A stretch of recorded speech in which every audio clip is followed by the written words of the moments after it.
I'm going to be giving you my perspective on the Netflix documentary series that does a review on the reality TV show, The Biggest Loser.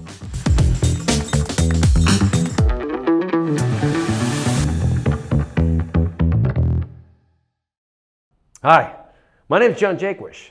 I'm a doctor of biomedical engineering, and today I'm going to be giving you my perspective on the Netflix documentary series that does a review on the reality TV show, The Biggest Loser. There's a few things I got to get out of the way before I comment on this. Obesity is it is the biggest early life ender. It is the thing that we notice about people that will guide them to the earliest death. I take it really seriously, and the fact that there was a reality show about weight loss is interesting. It drew a lot of attention to really big people. Now, unfortunately, I think society ignores like morbidly obese people.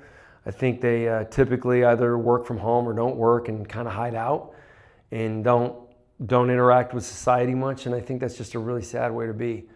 And I think we need to show these people as much compassion as we can. And I think the show does, for the most part, do that, though there were some things that I thought were a little degrading. For example, I won't review the video of that portion, but there was some challenges that some of these overweight people had to go through where they had to pick up and move food with their mouth. And it was all junk food, of course. It was like cookies and cake and stuff. And so they'd have to pick it up and not use their hands, just their mouth. So they're able to taste it but not eat it. And the borders on ridicule, which I don't like. But again, it's a TV show.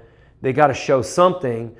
The problem is a TV show about weight loss, if we really wanted to make it scientific, it would be way more about nutrition than it would be about exercise, which is a really bad design for a show, because there's nothing to really watch. So what they ended up doing was they took these overweight people and they worked them into the dirt. Now, they knew what they were getting into, especially past the first season, because all the people who signed up saw the first season. So I think a lot of the alarmism around how the people were treated is, it's just kind of silly. It shouldn't have been like that. Also, I know Jillian Michaels personally, so does my wife.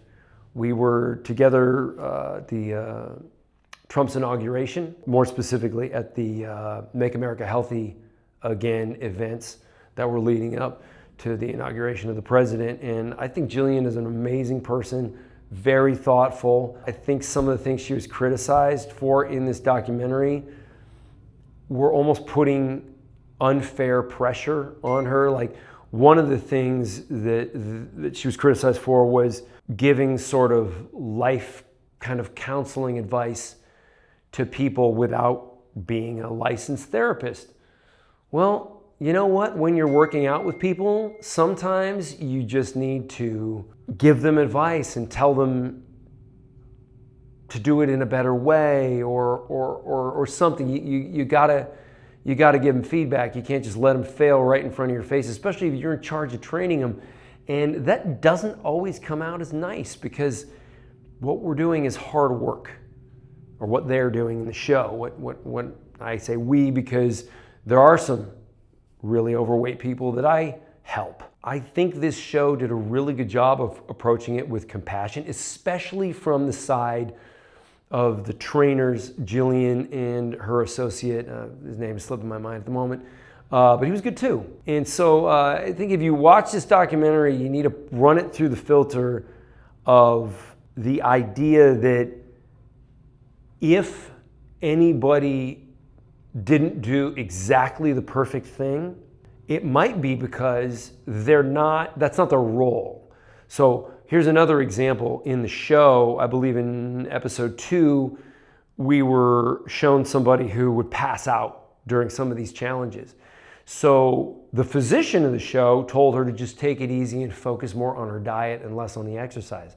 She ended up doing fantastic because she followed the doctor's instructions, but she had a habit of kind of quitting on these challenges, mostly because I think the doctor said, yeah, the challenges aren't really the thing. You just need to focus on nutrition, which gave the show an interesting dynamic. It made this woman feel particularly bad because the trainers were hard on her, but at the same time, you just have to be hard on people sometimes. You just got to tell them the truth. So I'm going to get into these clips and we're going to review them one at a time. We were offered to speak to the New York Post, and we did. Is there more to all that weight loss than diet and exercise? Former contestants are now claiming they were encouraged to use drugs to drop the pounds. Why are we going to continue this and let producers make billions of dollars off of us? That's when I came forward. Suzanne broke down in tears as she watched video of herself on The Biggest Loser. Being on The Biggest Loser was, hands down, the biggest mistake of my life. The article pointed out that this was an unhealthy diet. I mean, we're eating 800 calories a day. Joel made allegations against Bob and Dr. H. It was certainly explosive and caused a lot of discussion behind the scenes. Allegations in the New York Post, boy, where do I start? One of the contestants said that she got given a weight loss drug by one of the trainer's assistants. I have no knowledge of that. Whether or not she got a pill, we can argue about, but saying that she notified anybody in the medical staff or in the production side was also a complete falsehood. I would never put anyone in harm's way giving drugs or pills to the contestants. It's all just madness. I mean, I will stand behind everything that I've ever done on that show. Now, they say metabolic drugs, and then in the clip, it showed people were jittery. Jittery is like, when your hand's like this when you've had too many cups of coffee. And the contestants were required to take in a minimum of 800 calories a day. The question we should be asking is that irresponsible? Depending on the individual, I suppose it could be. But here's the more important issue. There's a physician there on the show. If somebody was having a health problem, or if they were told that they should take something that could be dangerous, they should have asked the physician. And the fact that nobody brought this up to the physician, even though the physician was there, makes me really think that this is some shit that didn't happen. Also, a little bit of extra caffeine for a metabolic effect.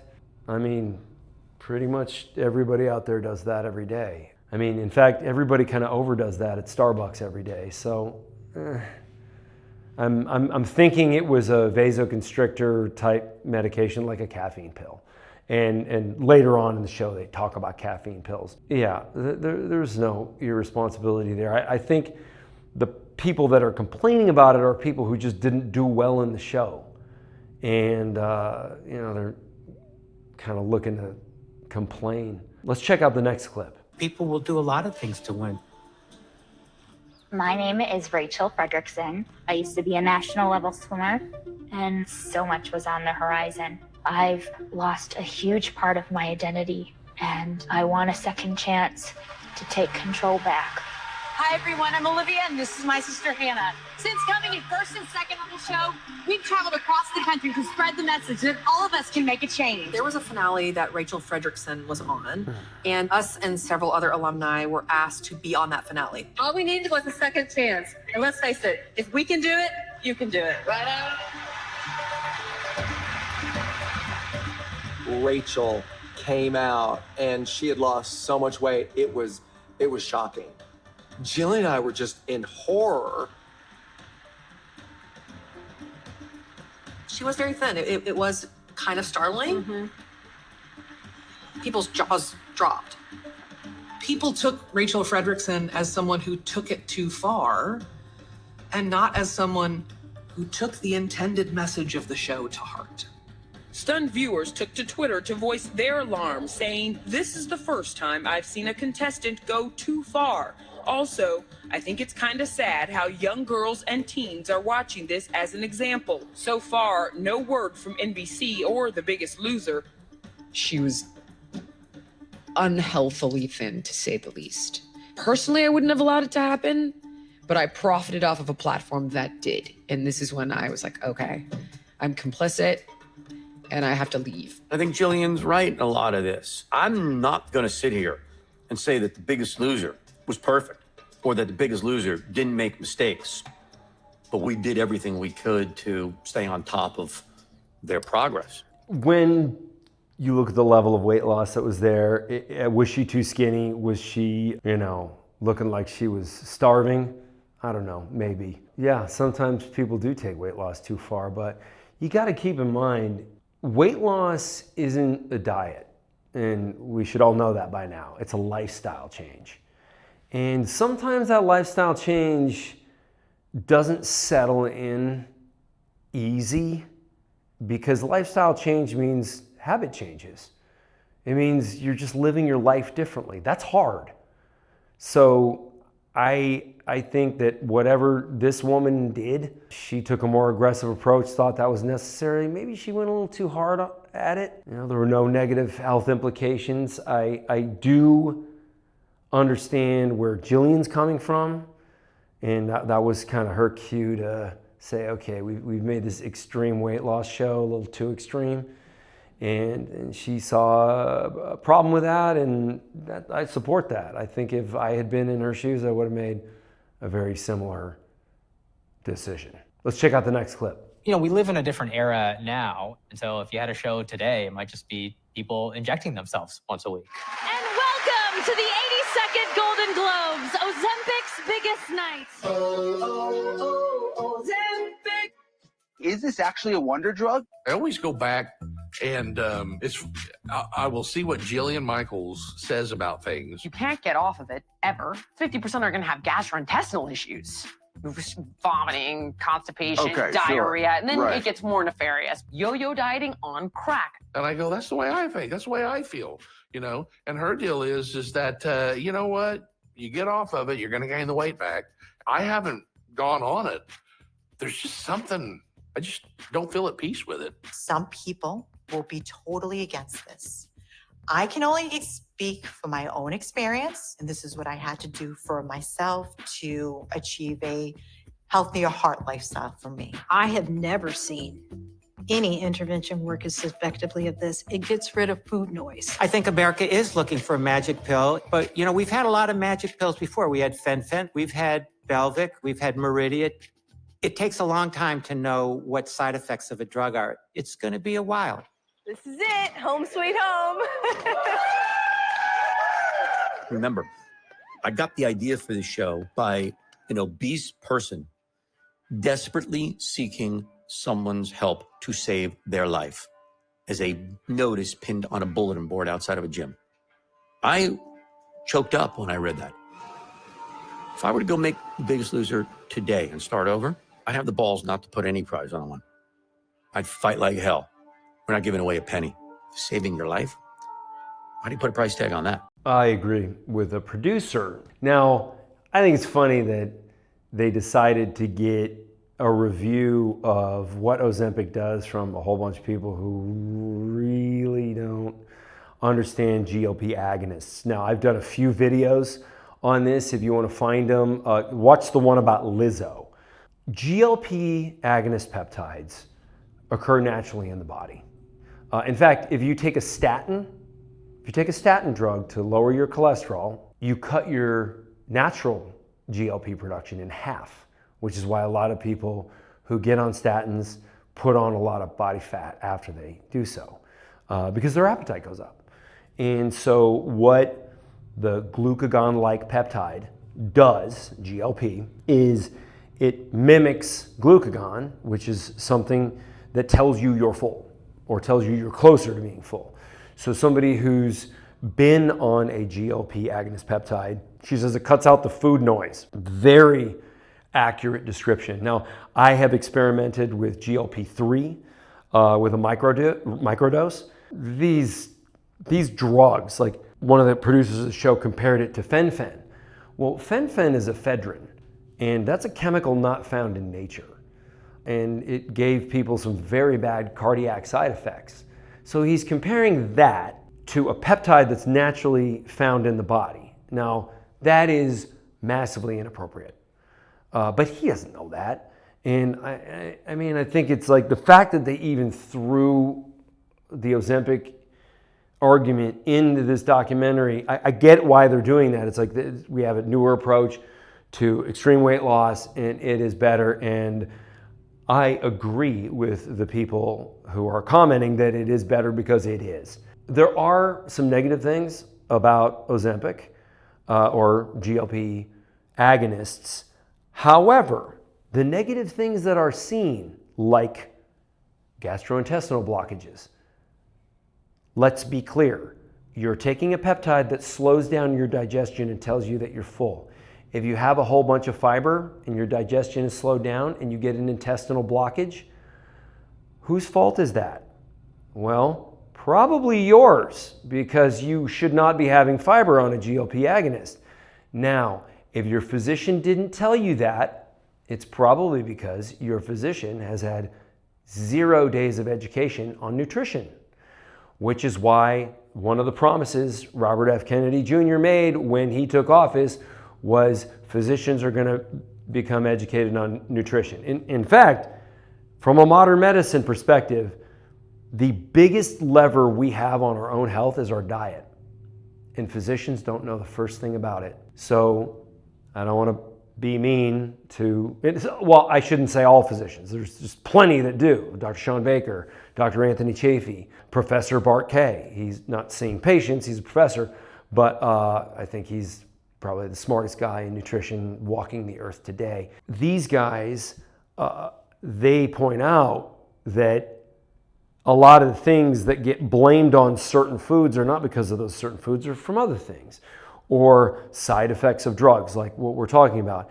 Is it a side effect of a GLP-1 agonist, or is it a side effect of other conditions that these people have? For example, you see headlines that say, Ozempic causes blindness. Wrong, it does not. Diabetes causes blindness. And you're looking at a diabetic, a medication that was originally designed for diabetics, and you're shocked that some diabetic shit is happening to some diabetic people. You should not be shocked. That is normal. In fact, the reason they're taking Ozempic is to get away from things like this. But there's still a high-risk population for all sorts of health problems until they clean up their diet. Here's one thing about GLP agonists that you're never going to be able to get away from. If you have a nutrient deficiency, which many overweight people do, in fact, they're overweight. So the deficiency probably has to do with their macro ratios, or inhaling carbohydrates and fats, and they're probably pretty low in protein. And what they need to do is be sky high in protein and very low in carbohydrates, if not zero. But you can still be low and be great. And then moderate amount of fats. You really don't need more than 50 grams of fats a day, and we know that now. And I think if that show were to ever come back, I would talk Jillian into being involved with it, because everything she did was phenomenal. But there's going to be, like, I would imagine if the show came out today, there would be a pharmaceutical component to it, because we have these things now. And man, appetite control, keep something in mind. There are many billion-dollar companies that engineered food that you couldn't put down. In fact, there's, I'll pop it up on the screen, but there's like a potato chip ad from the 1970s where there's a guy dressed up as the devil saying you can't have just one. And he's holding a bag of potato chips. Yeah, that is the devil, because you can't have just one. So they spent billions of dollars engineering food that you couldn't put down. Now somebody engineered a way to get away from that, and we should not reject that. I believe the GLP-1 agonists are going to save hundreds of thousands of lives, because obesity is the killer here. It's not the solution, and pointing fingers at the solution is just short-sighted. I don't want to call it dumb, because like, we need to read about this. We need to look into it. We need people to understand that if you slow down your digestive tract, you need to cut fiber to almost zero. But people don't know that. Almost every day when I talk to physicians, I say this and they say, oh, I didn't even know that. And it's an amazing admission, but it's like, it doesn't say that in the physician education that we get when we start to prescribe Ozempic. It should be, and I bet it is now, because they've had the chance to revise those things. But being educated in nutrition is super important. Now, there's one other aspect that we have been exposed to in this documentary, and there were so many clips about it. I didn't want to review those because I just want to speak generically in a different video. So I'll make another video about The Biggest Loser damaged my metabolism. See you on that next video, because that's got to be a whole video itself. Leave a comment and let me know what you think of my good friend Jillian, or how that show went, or how you would see a better version of that show come out. Because ultimately, I think there will be a reboot of that show. It needs to happen. There's a lot of big people out there and they need a lot of help, and we need to approach their problem with compassion as a society.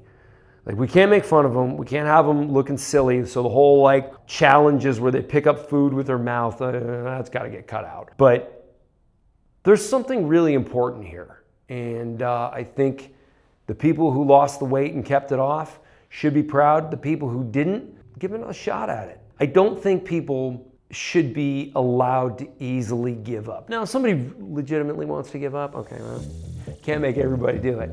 But peer pressure can be used in a very positive way to help improve lives, and in this case, save lives. So let me know what you think, and I'll see you on the next video. If this video helped you, I want you to subscribe and follow. I'm going to put out videos on a regular basis. I think they're going to help a whole lot of people, especially if you're one of those people that doesn't just instantly grow from lifting regular weights. We've got the answer for you.